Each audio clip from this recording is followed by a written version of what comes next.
বুঝতে পারছেন না মনে হয়?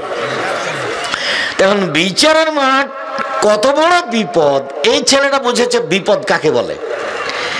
একে তো কে বলে না, তো থানাতে নিয়ে দিত, দেওয়ার টাকাও লাগতো, অনেক হয়রানি হতো। আর এই লোকটা গাড়ি থেকে নামতে পুলিশ বুদ্ধি হারিয়ে দিয়েছে। আমাদের পাড়ার ছেলে, আচ্ছা স্যার ছেড়ে দিলাম, এখনো বুঝতে পেরেছে বিপদ কাকে বলে, এই লোকটা উপকারী কত। এখন আপনি বিচারের মাঠে যখন আপনার আঙ্গুল আপনার পক্ষে কথা বলবে, তখন আপনি বুঝতে পারেন বিচারের মাঠ কত বিপদ আর আঙ্গুল কত উপকারী। যেহেতু এখন এটা হচ্ছে না, কাজে বোঝা যায় না। কোরআন মাজিদ সংক্ষিপ্ত কথা আজকে আলোচনা করতে হবে। কোরআন পক্ষে কথা বলবে, কোরআন বিপক্ষে কথা বলবে।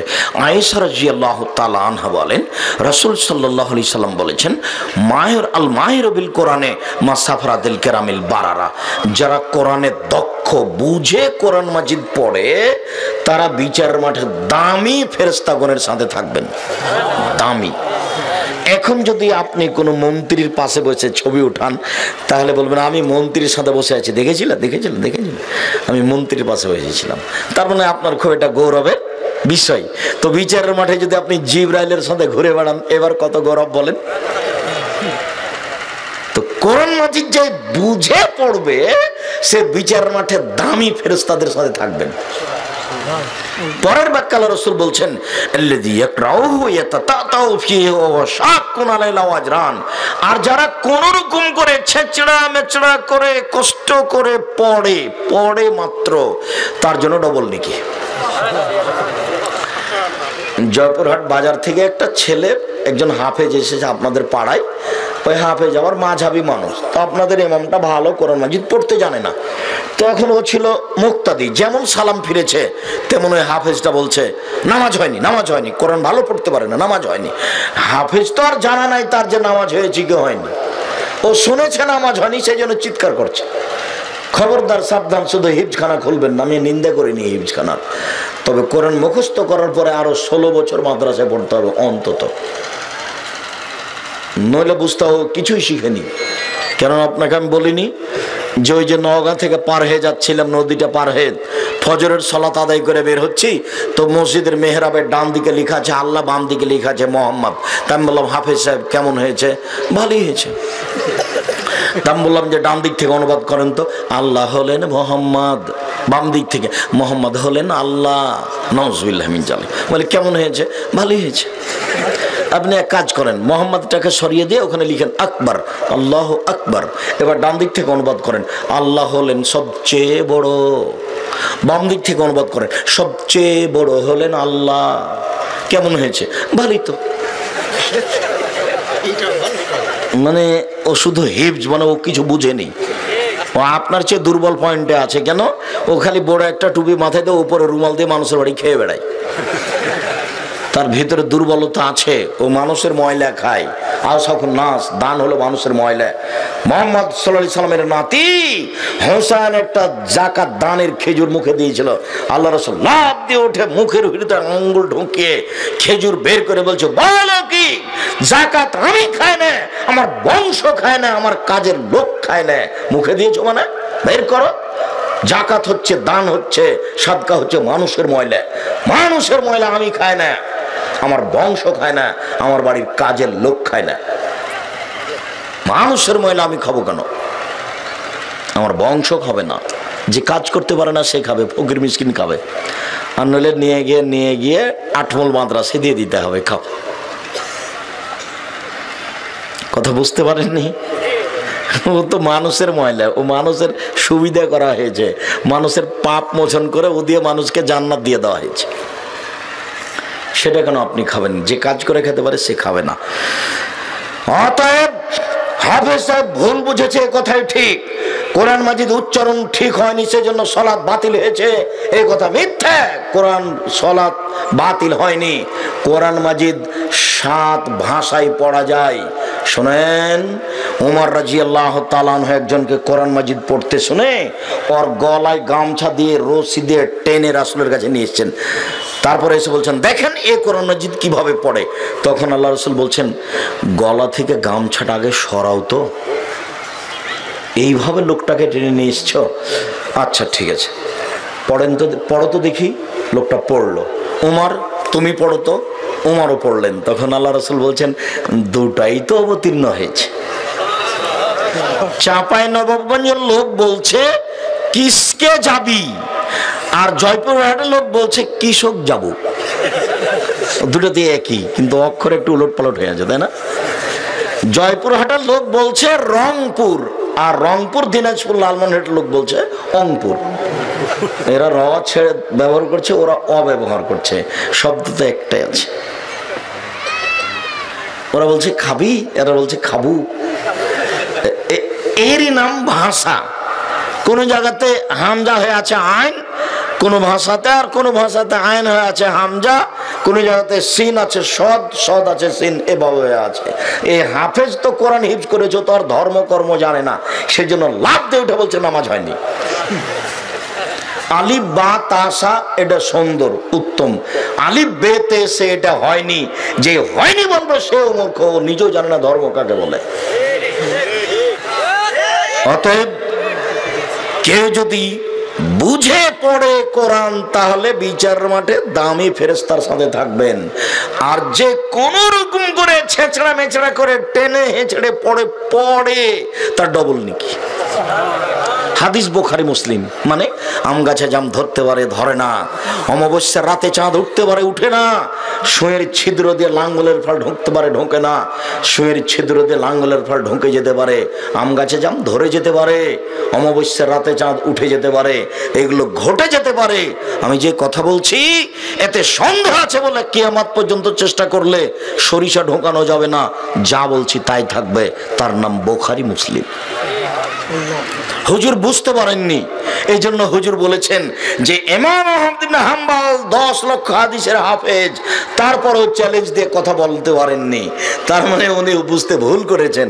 আমি আমার নিজের কথার উপরে বলিনি, আমি যখন বলেছি বুখারী মুসলিম তখন এই কথা বলেছি। হুজুরও বুঝেননি বক্তব্য, আপনি কি বুঝবেন? আর যখন বিরোধিতা করা লাগে কারো, তখন মানে বুঝা না বুঝা একটু সুযোগ পাইলেই হয়। এই জন্য আমি এইসব দল টলের সাথেই নেই, যা কোনোদিনই নই, 1 মিনিটের জন্য করিনি। সম্মানিত দিনী ভাই বোন, কোরআন মাজিদের এই অংশে আজকে লম্বা আলোচনা নয়, পরে আরো গুরুত্বপূর্ণ কথা আছে। আরেকটি হাদিস, রাসূল সাল্লাল্লাহু আলাইহি সাল্লাম বলেন ইকরালে সাহেবিল কোরআন, যারা আপনারা কোরআন মাজিদ পড়ছেন তাদেরকে বিচার মাঠে আল্লাহ ফেরেশতা বলবেন ইকরা, অর্থাৎ কোরআন মাজিদ পড়ো আর জান্নাতের উপর তলার দিকে যাও। জান্নাত তো বিশাল, 50-100 তলা, কত তলা কে জানে। তো বলবেন যে পড়ো আর জান্নাতের উপর দিকে যাও।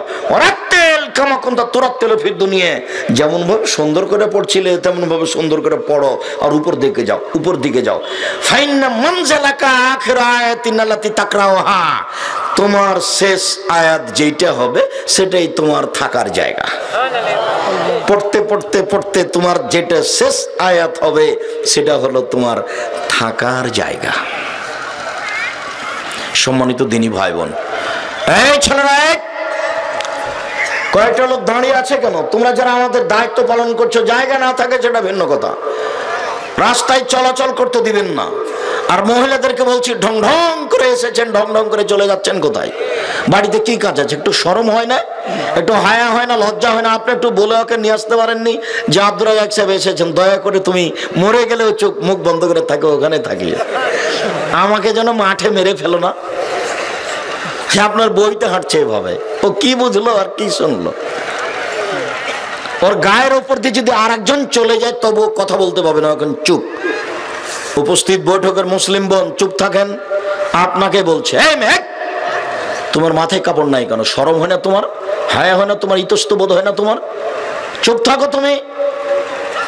উপস্থিত বৈঠকের মুসলিম বোন, আপনাকে আমি আন্তরিকভাবে অনুরোধ করছি, আপনাকে অনেক ভালোবাসি, আপনি দয়া করে মুখখান বন্ধ রাখেন। আমরা সেই আপনার টুঙ্গিপাড়া, রাতে ছিলাম গোপালগঞ্জ টুঙ্গিপাড়া শেখ সাহেবের এলাকায়, ওখান থেকে সকালে এসেছি, একটু পরে ওখান থেকে বের হয়ে আপনার এখানে এসেছি, 2টার সময় এখানে পৌঁছেছি। আমি এত কষ্ট করে এখানে এসে আপনার সামনে কথা বলছি, আর আপনি ঢং ঢং করে আসলেন আর ঢং ঢং করে চলে গেলেন। এটা কথা হলো? আপনার একটু শরম হয় না কেন? আপনার একটু হায়া হয় না কেন? আপনার একটু লজ্জা হয় না কেন? আপনার ইতস্তবোধ হয় না কেন? কোথায় আপনার হাইকোর্ট আর জজ কোর্ট আছে যে আপনি চলে যাচ্ছেন? আপনি কি বুঝলেন আমার কথা? আমি তো কথাই শেষ করিনি। আপনি কোন কাজ দেখাচ্ছেন? আপনি আপনার স্বামীর কি করেন? আপনি আপনার সংসারের কি করেন? আপনার তো একটু আগে বললাম, আপনাকে বললাম যে আপনি তো একজন হস্তিনী মহিলা। আপনার আসার যাওয়া সমান সমান। এত কষ্ট করে আসলেনি বা কেন? এত কষ্ট করে এভাবে যাচ্ছেনি বা কেন?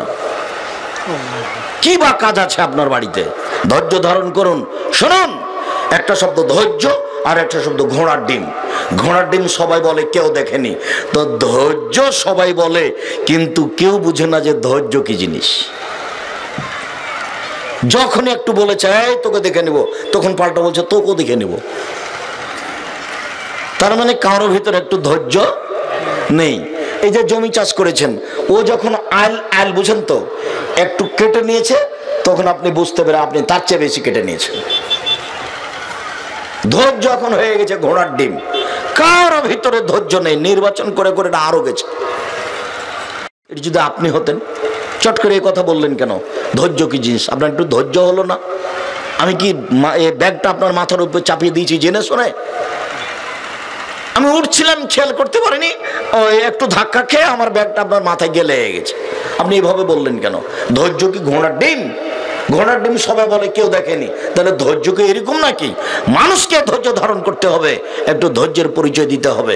সম্মানিত দিনী ভাই বোন, রাসূল সাল্লাল্লাহু আলাইহি সাল্লাম বলেন, ইউতায়ামুল কিয়ামা বিল কোরআন আহলিহি, বিচার মাঠে আপনাকে নিয়ে আসা হবে আর কোরআন মাজিদকে নিয়ে আসা হবে। এ দেখেন ব্যাপারটা কেমন।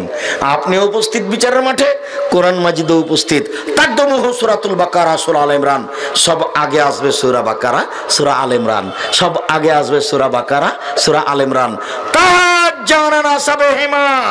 যারা তাদেরকে পড়েছে, সূরা বাকারা আলে ইমরান পড়েছে, তার পক্ষে হয়ে সূরা বাকারা সূরা আলে ইমরান তুমুল ঝগড়া লাগিয়ে দিবে যতক্ষণ পর্যন্ত ক্ষমা না হয়েছে।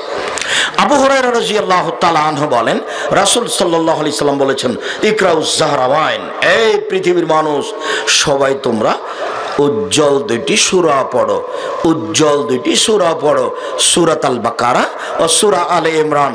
এই 2টি সূরা পড়ো। শোনো শোনো শোনো, কান্নাহুমা ওয়া ইয়াতিয়ানা ইয়াউমাল কিয়ামা, সূরা 2টি বিচারের মাঠে আসবে।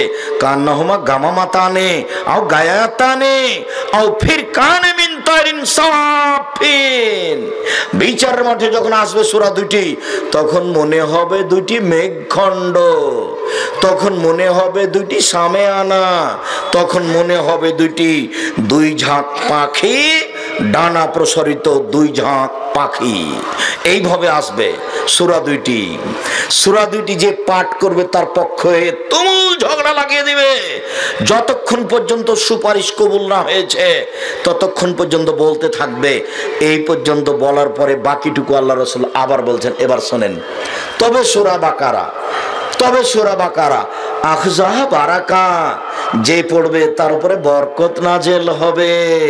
ও তার কাহা হাসারা ও খাসারা, কেউ যদি না পড়ে তার বাড়িতে দুঃখ, আফসোস, সমস্যা, ব্যথা, বেদনা নেমে আসবে। অলসেরা সূরা বাকারা পড়তে পারে না, অলসেরা সূরা বাকারা পড়তে পারে না, সাহস করে না। বাপরে বাপ, সুবহানাল্লাহ। কত আয়াত? 286 আয়াত। মাথায় খারাপ, সাহসই হয় না, কেমনে পড়বো? আপনার সাহস হয় না? জয়পুর হাটে কতগুলো পুরুষ এখনো আছে, জয়পুরহাট জেলায় কত মহিলা আজও আছে যে প্রত্যেক দিন সূরা বাকারা সূরা আলে ইমরান পড়ে। তা আপনি যে একা এত পড়েন না, তা আপনি গেছেন, কোরআন মাজিদ আপনার বিপক্ষে বলবে কথা। সূরা বাকারার কথা আবার মনে রাখবেন 3টে। সূরা বাকারা পড়লে কি হবে? বাড়িতে বরকত নাজিল হবে। মনে থাকে না কথা? মনে হয়। এই ছেলে, কারো গায়ে হাত দিয়ে আছো নাকি? রেডি হও, কথা মনে ধরে রাখতে পারো না কেন? 2 না পড়লে কি হবে? আফসোস, দুঃখ বেদনা নেমে আসবে। 3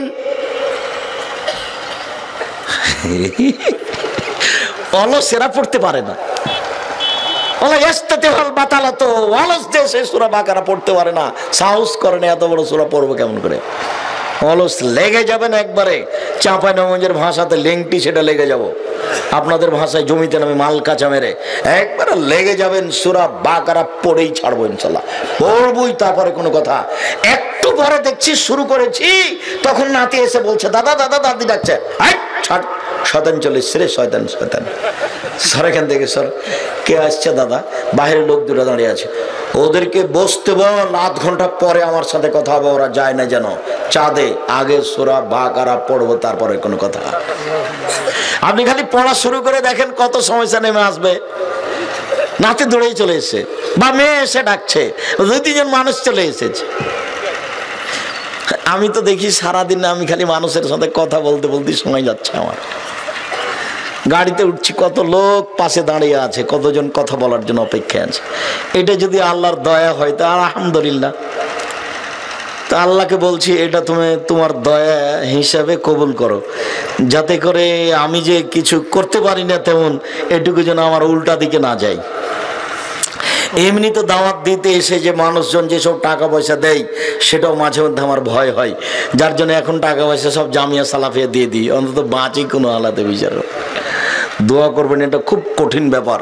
আমার মাঝে মধ্যে খালি ধোকা খায় অন্তরে, যে সব জব কি হবে এগুলো। আল্লাহ তুমি রহম করো। সম্মানিত দিনী ভাই বোন, খণ্ডকালীন কিছু আয়াত দেখেন। আল্লাহ রাসূল বলছেন, আবু হুরায়রা, যে তুমি এই সাদকাতুল ফিতরের মালগুলো দেখাশোনা করো, তো পাহারা দেও। তা আবু হুরায়রা রাদিয়াল্লাহু আনহু বলছেন, আমি রাতে পাহারা দিচ্ছি, চোর এসে ব্যাগে উঠাতে লাগলো, আমি ধরে নিলাম। আমি বললাম, এই তোমাকে রাসূলের কাছে নিয়ে যাব। তখন চোর বলছে, আমি গরিব মানুষ, আমার ছেলে মেয়ে আছে, ছেড়ে দেন, ছেড়ে দেন, ছেড়ে দেন। তা আমি ছেড়ে দিয়েছি। সকাল আল্লাহ রাসূল বলছেন, আবু হুরায়রা, জি চোরের সাথে কি আচরণ করেছ? আল্লাহ রাসূল বলে, গরিব মানুষ, ও নাকি ওর ছেলে মেয়ে আছে, আমি ছেড়ে দিয়েছি। আরে ও মিথ্যা কথা বলেছে, আবার আসবে। তখন মনে মনে বললাম, ঠিক আবার আসবে। পরের দিন দেখি ব্যাগ ভর্তি করছে, ধরে নিলাম। আমি বললাম যে তোমাকে রাসূলের কাছে নিয়ে যাব। তখনও বলছে, আর আসবো না, আর আসবো না, আর আসবো না। তো কেউ যদি ভুল স্বীকার করে, তাহলে আপনি আবার বলবেন না, ভুল তোর দাঁত ভেঙে দেবো, এভাবে বলবেন না। ভুল স্বীকার করেছে, তখন তাকে সুযোগ দেন। ও বলেছে আর আসবো না, তখন আবু হুরায়রা ছেড়ে দিয়েছেন। সকালে আল্লাহ রাসূল বলছেন, আবু হুরায়রা, জি চোরের সাথে কি আচরণ করেছো? আল্লাহ রাসূল বলছে, আর আসবো না, আর আসবো না, সেই জন্য ছেড়ে দিয়েছি। আর মিথ্যা কথা বলেছে, আবার আসবে। পরের দিন আবার এসেছে, ঠিকই ব্যাগে উঠাচ্ছে, আমি ধরে নিলাম। আমি বললাম যে তোমাকে আজ ছাড়বো না। তখনও বলছে, শোনো, আমি একটা কথা বলে দিই, যখন তুমি বিছানায় শুইতে যাবা, ফাকরা আয়াতুল কুরসি, তখন তুমি আয়াতুল কুরসি পড়ো। আল্লাহর পক্ষ থেকে একজন রক্ষক থাকবে সকাল পর্যন্ত, তোমার কোনো ক্ষতি হবে না। আয়াতুল কুরসি বিশাল কিছু। আল্লাহর গুণাবলী তো আপনি দেখবেন আব্দুল্লাহর বক্তব্যে, তাতে বুঝতে পারবেন আয়াতুল কুরসি কি জিনিস। সম্মানিত দিনী ভাই বোন, আব্দুল্লাহ ইবনে মাসউদ রাদিয়াল্লাহু তাআলা আনহু বলেন, রাসূল সাল্লাল্লাহু আলাইহি সাল্লাম বলেছেন, আয়াতান মিন আখির সূরাতিল বাকারা, সূরা বাকারার শেষ 2 আয়াত, মান কারাহুমা লাইলাতান, কেউ যদি রাতে পড়ে, কাফাতাহু, তাহলে সারা রাত তার কোনো ক্ষতি হবে না। সূরা বাকারার শেষ 2 আয়াত অনেক কিছু, সূরা বাকারার শেষ 2 আয়াত অনেক কিছু, সূরা বাকারার শেষ 2 আয়াত অনেক কিছু। আব্দুল্লাহ ইবনে মাসউদ রাদিয়াল্লাহু তাআলা আনহু বলেন, রাসূল সাল্লাল্লাহু আলাইহি সাল্লাম বলেছেন, তোমরা তোমাদের ঘরকে কবরস্থান করো না, তোমরা তোমাদের ঘরকে কবর বানায় না, তোমরা তোমাদের ঘরকে কবর বানায় না। যেই ঘরে সূরা বাকারা পড়া হয়, সেই ঘরে শয়তান থাকে না। যেই ঘরে সূরা বাকারার শেষ 2 আয়াত পড়া হয়, সেই ঘরে শয়তান থাকে না। বাচ্চা বসো, ও বাচ্চা ভিতরে যাচ্ছে কোথায়? যে আমরা আলোচনা তো শেষ করবই, আপনি একটু ধৈর্যের পরিচয়, বাচ্চা যেন না উঠে আপনি খেয়াল করবেন।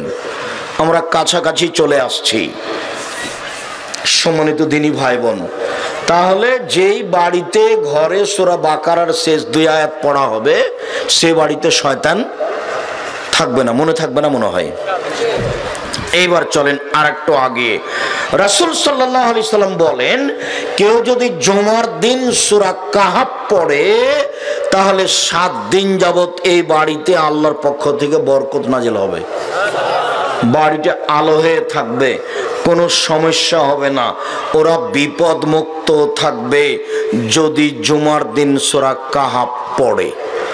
তিনি বলেন, মান কারা আসরা আয়াতি মিন আউয়াল সূরাতিল কাহফ ওয়া সাবিন ফিতনাতিদ দাজ্জাল, কেউ যদি সূরা কাহফের প্রথম 10 আয়াত পড়ে তাহলে দাজ্জাল তার কোনো ক্ষতি করতে পারবে না। সব নবী কিন্তু দাজ্জালের ভয় দেখিয়েছেন নিজ নিজ সম্প্রদায়কে। নূহ আলাইহিস সালাম বলেছেন, এই তোমরা সাবধান দাজ্জাল থেকে। ইব্রাহিম আলাইহিস সালাম বলেছেন, এই তোমরা সাবধান দাজ্জাল থেকে। আমাদের নবী বলছেন, এই তোমরা দাজ্জাল থেকে সাবধান। তারপর বলছেন, শোনো, কোন নবী অত বলতে পারে না, আমি যেটা বলে দিয়েছি শোনো, আমি বলে দিয়েছি, দাজ্জালের মাথায় থাকবে কোঁকড়া কোঁকড়া চুল, দাজ্জালের পা হবে খাটো, হাঁটু থেকে না টাকনো পর্যন্ত এটা সাইজ হবে খাটো, দাজ্জালের একটা চোখ হবে কানা, দাজ্জালের কপালে লেখা থাকবে কাফারা। চিনতে পারবো না? জি হ্যাঁ, খুব চিনতে পারবো। আরো শোনো, আমি যদি নিজে থাকি তাহলে দাজ্জালকে আমি ঠেকাবো, আর যদি আমি নিজে না থাকি তাহলে তোমরা সালাতের শেষে বলো সালাম ফেরার পূর্বে, আল্লাহুম্মা ইন্নী আউযু বিকা মিন আযাবি জাহান্নাম, আল্লাহ তোমার কাছে জাহান্নামের শাস্তি থেকে বাঁচতে চাই। আউযু বিকা মিন আযাবিল কবর, তোমার কাছে কবরের শাস্তি থেকে বাঁচতে চাই। আউযু বিকা মিন ফিতনাতিল মাসিহিদ দাজ্জাল, তোমার কাছে দাজ্জালের বিপদ থেকে বাঁচতে চাই। আউযু বিকা মিন ফিতনাতিল মাহিয়া ওয়াল মামাত, তোমার কাছে বাঁচতে চাই ইহকালের বিপদ, তোমার কাছে বাঁচতে চাই পরকালের বিপদ হতে। আল্লাহুম্মা ইন্নী আউযু বিকা মিনাল মা'সামি ওয়াল মাগরাম, তোমার কাছে বাঁচতে চাই বড় পাপ হতে, তোমার কাছে বাঁচতে চাই ঋণ কর্জ হতে, তোমার কাছে বাঁচতে চাই বড় পাপ হতে, তোমার কাছে বাঁচতে চাই ঋণ কর্জ হতে। রাসূল সাল্লাল্লাহু আলাইহি সাল্লাম সালাম ফেরার পূর্বে এই দোয়াটা পড়তেন, নিজে তিনি দাজ্জাল থেকে বাঁচতে চাইতেন। দাজ্জালের এক হাতে আছে জাহান্নাম, এক হাতে আছে জান্নাত। দাজ্জাল আকাশকে বলবে, আকাশ পানি বর্ষণ করো, বর্ষণ শুরু হয়ে যাবে। এই জমিন শস্য দাও, জমি শস্য দিবে, মনে হবে যে নগদ আল্লাহ। তখন আপনি ঠেকে যাবেন। কিন্তু মুহাম্মদ সাল্লাল্লাহু আলাইহি সাল্লাম বলেছেন পরিচয়, সেই পরিচয় আপনি বেঁচে যাবেন। সূরা কাহফের প্রথম 10 আয়াত পড়লে তার উপরে দাজ্জালের কোনো ফিতনা থাকবে না। সাহাবী বলছেন, আল্লাহর নবী, আমি রাতে সূরা কাহফ পড়ছিলাম, দেখি একটা মেঘখণ্ড চলে আসলো আমার কাছে, আসলো তো আমি কোরআন মাজিদ পড়া বন্ধ করে দিলাম। আমার পাশে আমার বাচ্চা ছিল, ঘোড়া ছিল। তখন আল্লাহ রাসূল বলছেন, আরে তিলকা সাকিনা তানাজ্জালাত বিসাউতিল কোরআন বিতিলাওয়াতিল কোরআন, সেটা ছিল নিরাপত্তা। তুমি কোরআন মাজিদ পড়ছিলা তো, সেজন্য তোমার বাড়িতে নিরাপত্তা অবতীর্ণ হচ্ছিল। ও ফিরওয়াতিন, অন্য এক বর্ণনায় তিলকাল মালায়েকা, শোনো সাইদ ইবনে হুজাইর, সেইগুলো ছিল ফেরেশতা। দানাতলি শাওতেকা, তোমার কোরআন মাজিদ পড়া শুনতে এসেছে, সেইগুলো ছিল ফেরেশতা। লাউ কারাতা, তুমি যদি পড়তে থাকতে, লাসবাহাত, তাহলে ফেরেশতা সকাল করে দিত, মানুষ দেখে নিত। লাতাতারা মিনহুম, ফেরেশতারা মানুষ থেকে লুকাতে পারতো না, ফেরেশতারা মানুষ থেকে লুকাতে পারতো না, সব মানুষ ফেরেশতাদের দেখে নিত। তুমি কেন পড়তে থাকলে না? সূরা বাকারা, সূরা কাহফ। রাসূল সাল্লাল্লাহু আলাইহি সাল্লাম বললেন, আল্লাহর নবী সূরা মুলক আর সূরা সাজদা না পড়ে ঘুমাতেন না। তিনি বলেন, কোরআন মাজিদে 30টা বিশেষ একটি সূরা আছে, কেউ যদি পড়ে সেই সূরা তার পক্ষে সুপারিশ করবে। যতক্ষণ পর্যন্ত ক্ষমা না হবে ততক্ষণ পর্যন্ত সূরা সরে যাবে না। তার নাম সূরা মুলক। 4 শ্রেণীর মানুষের কবরের শাস্তি হবে না। 1, পেট ব্যথায় মরে যে। 2, জুমার দিনে মরে যে। 3, সূরা মুলক রাতে পড়ে যে। 4, যুদ্ধে শহীদ হয় যে। আপনার জন্য একটা সহজ আছে, বলেন তো কোনটা? সূরা মুলক পড়া। 4 শ্রেণীর মানুষের কবরের শাস্তি হবে না, মনে থাকবে না মনে হয়। 3টাই না থাক, একটাই থাক, সেটা কি? সূরা মুলক পড়েন, বিশাল ব্যাপার। আয়েশা রাদিয়াল্লাহু তাআলা আনহা যখন বলছেন, আল্লাহর নবী যখন ঘুমাতে যেতেন, এদিকে দেখেন, ঘুমাতে যেতেন তখন হাত দুটি জমা করতেন, সূরা ইখলাস, সূরা ফালাক, সূরা নাস পড়ার পরে এই শরীরের মাথা থেকে না মুখ পর্যন্ত শরীরের সামনের দিক ডলে দিতেন। আবার সূরা ইখলাস, ফালাক, নাস শরীর মাথা থেকে না মুখ সামনের দিক এভাবে মুছে দিতেন, আবার এভাবে 3 বার করতেন। উকবা ইবনে আমের বলছেন যে আমরা একদিন রাসূলকে খুঁজতে বের হলাম, খুব অন্ধকার, খুব বাতাস, দেখে আল্লাহ রাসূলকে পেয়ে গেছি। তিনি বলছেন, শোনো উকবা, পড়ো পড়ো পড়ো। কি পড়বো? আরে পড়ো না। কি পড়বো? সূরা ইখলাস পড়ো, ফালাক পড়ো, নাস পড়ো, ইয়াকফিকা মিন কুল্লি শাইইন।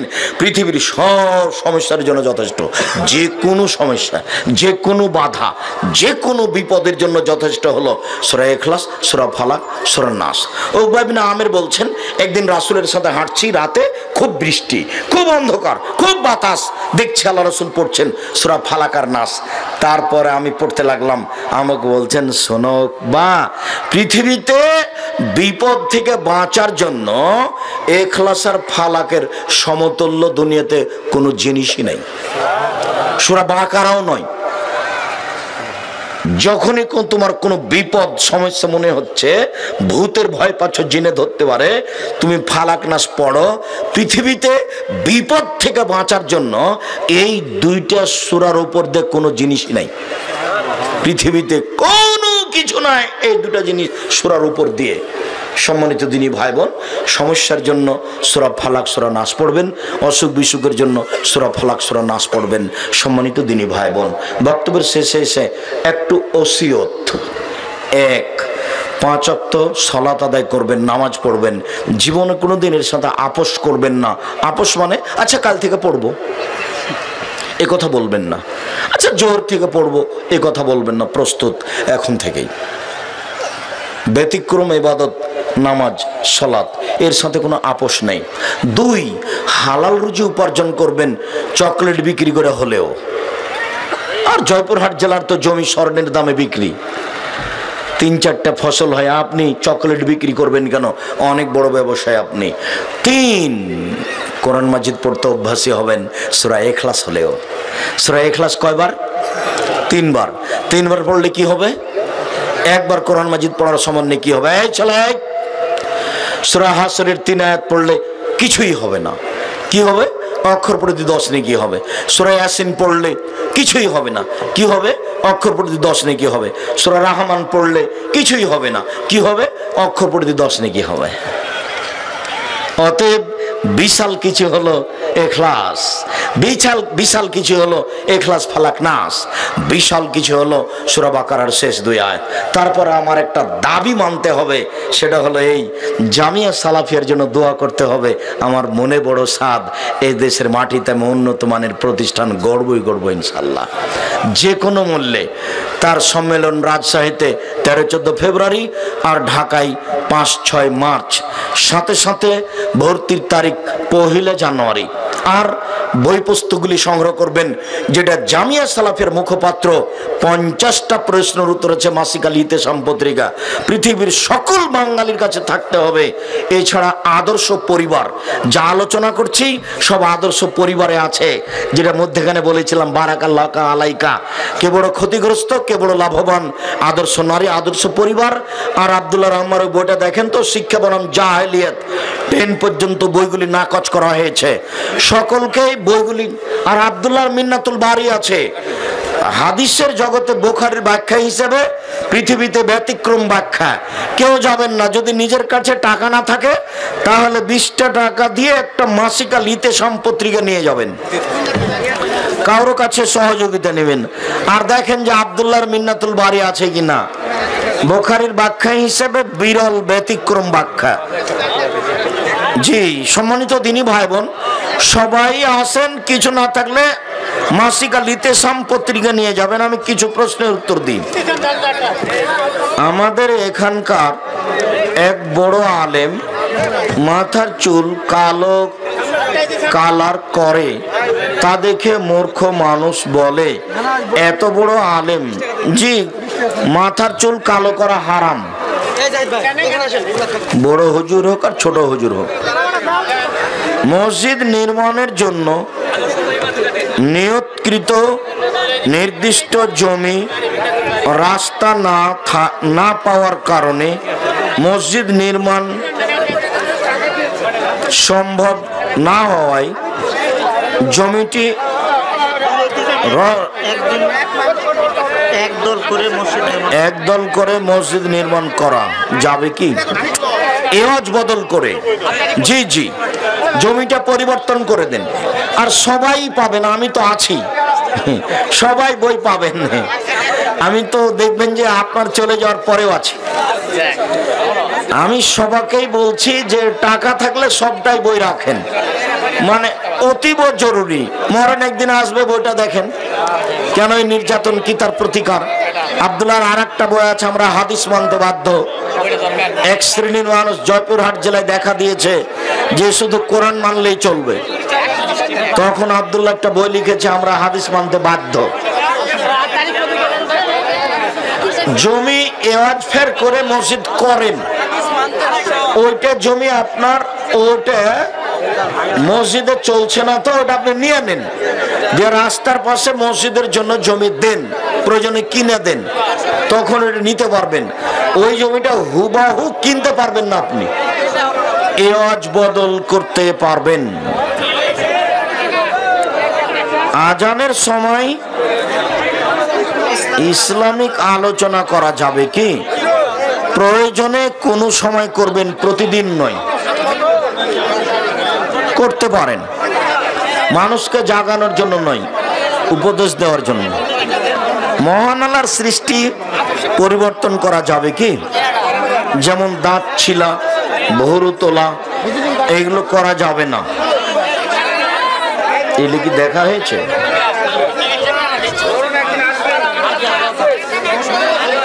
আসসালামু আলাইকুম। সঠিক ইয়ামুল আরাফা সঠিক কোন দিন? আরাফার দিনই সঠিক। পারলে করবেন, নাহলে পরের দিন সেম থাকবেন আরাফার দিন। নামাজ ভুল হলে সিজদা সহ দিতে হয়, নিয়মটা একটু বলবেন? জি, রাকাত বেশি হলে বা কমে গেলে বা আত্মাহেতো ছুটে গেলে, সব আত্মাহেতো দুরূদ সব কিছু পড়ার পরে দুইটা সিজদা দিয়ে সালাম ফিরবেন, দুইটা সিজদা দিয়ে সালাম ফিরবেন। আপনারা সবাই থামেন, আর বইয়ের দাম যেটা গায়ে লেখা আছে সেটাই দাম, কেউ আবার ঠগিয়ে নি। বইয়ের গায়ে যেটা দাম লেখা আছে সেটাই দাম। ধৈর্য ধারণ করেন, গাড়ি ভর্তি বই আছে। এমন জোরে কেরাত পড়লেও কি মুক্তাদিরা সূরা ফাতিহা পড়বে? জি, বাধ্য, পড়তেই হবে। জোরে হোক, আস্তে হোক, একাই হোক, জামাতবদ্ধ হোক। জানাজার নামাজ কি সূরা ফাতিহা পড়া লাগবে? জানাজার নামাজ, জি, সূরা ফাতিহা পড়তে হবে।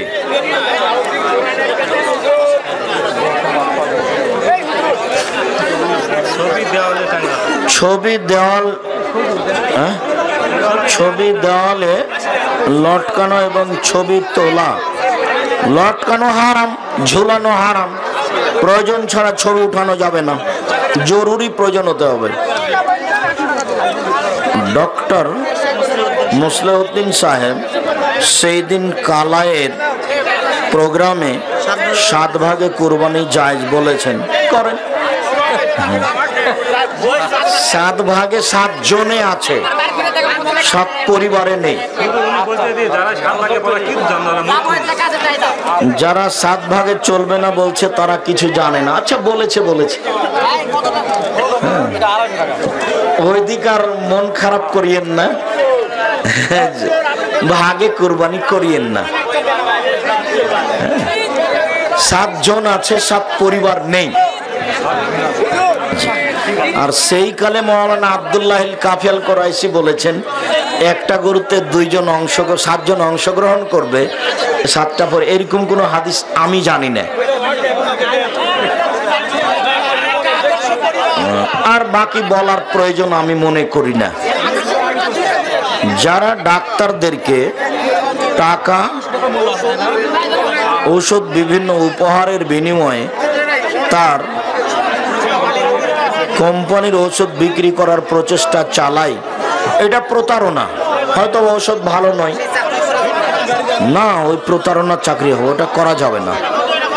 যদি ডাক্তার নিজ স্বাধীনতায় ডাক্তারি করতে পারে তাহলে পারবে করতে। আসসালামু আলাইকুম। মেয়ে দেখতে যে মেয়েকে টাকা দেওয়া ঠিক কিনা? জি না, টাকা দেওয়া যাবে না।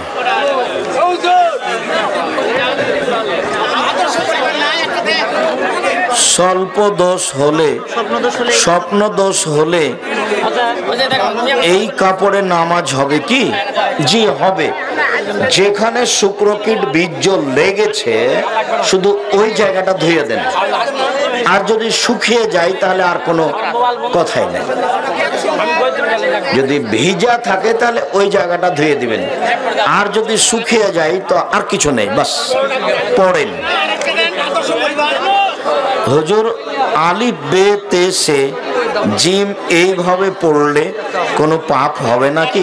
হবে না, তবে উত্তম হচ্ছে আলিফ বা তা সা। কোন রকম করে ছেঁচড়া মেচড়া করে কষ্ট করে পড়বে সেটাই তো এটা। পুতির তৈরি কাবা ঘর, পুতির তৈরি কাবা ঘর এবং মসজিদ কি বাসায় রাখা যাবে? যদি হতে মানুষের ছবি মনে হয় তাহলে রাখা যাবে না, আর যদি ছবি মনে না হয় তাহলে রাখেন, সমস্যা নেই।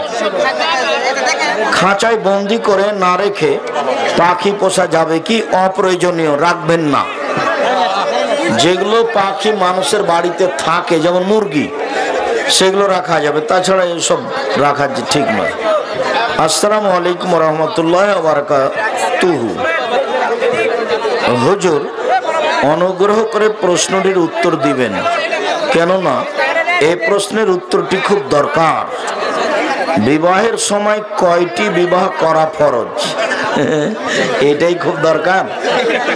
এটা মজাক করছেন আপনি। আল্লাহ বলেছেন 2টা বিবাহ করো, 3টা বিবাহ করো, 4টা বিবাহ করো, ইনসাফ করতে না পারলে 1টা করো। কোরআন এবং হাদিস থেকে দলিল দিবেন। জি, আল্লাহ বলেছেন 2টা করো, 3টা করো, 4টা করো, ইনসাফ করতে না পারলে 1টাই করো। এটাও যদি না পারো তাহলে দাসী রাখো বাড়িতে। আর ইতেসাম পত্রিকায় প্রশ্নোত্তর পর্বে ফতোয়া বোর্ডের সদস্য কে কে? আব্দুর রাজ্জাক বিন ইউসুফ, মাওলানা মুস্তফা মাদানী, মাওলানা আলতাফুর রহমান সাহেব, মাওলানা সাইদুর রহমান কিংসদ বিশ্ববিদ্যালয় থেকে পড়ে আসা, তারপরে মাওলানা আব্দুল বারি, তারপর মাওলানা গোলাম রব্বানী, তারপর মাওলানা আখতার, আর কে? 10 জন আছে। স্বপ্নদোষের মশালাটি স্পষ্ট হলো না কেন? কি স্বপ্নদোষ হয়ে কাপড় ভিজে যদি থাকে, স্বপ্নদোষ হলে গোসল করতে হবে।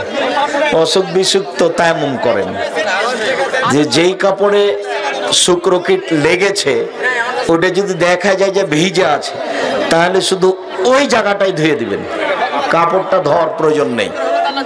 ধর গোটাই ধন, কাতে কি আছে, কিন্তু জরুরি সেটা যেটা হলো শুধু ওই জায়গাটা ধুয়ে দিবেন। আর যদি কাপড়টা শুকিয়ে যায় তাহলে আর ধোয়াই লাগবে না। আর কিভাবে বলতে পারি না, ও তো স্বপ্নদোষ হলে গোসল ফরজ হয়। হ্যাঁ, স্বপ্নদোষ হলে গোসল ফরজ হয় যদি কাপড়ে ভিজা প্রমাণ হয় তাহলে। আর যদি কাপড়ে ভিজা প্রমাণ না থাকে তাহলে গোসল করতে হবে না।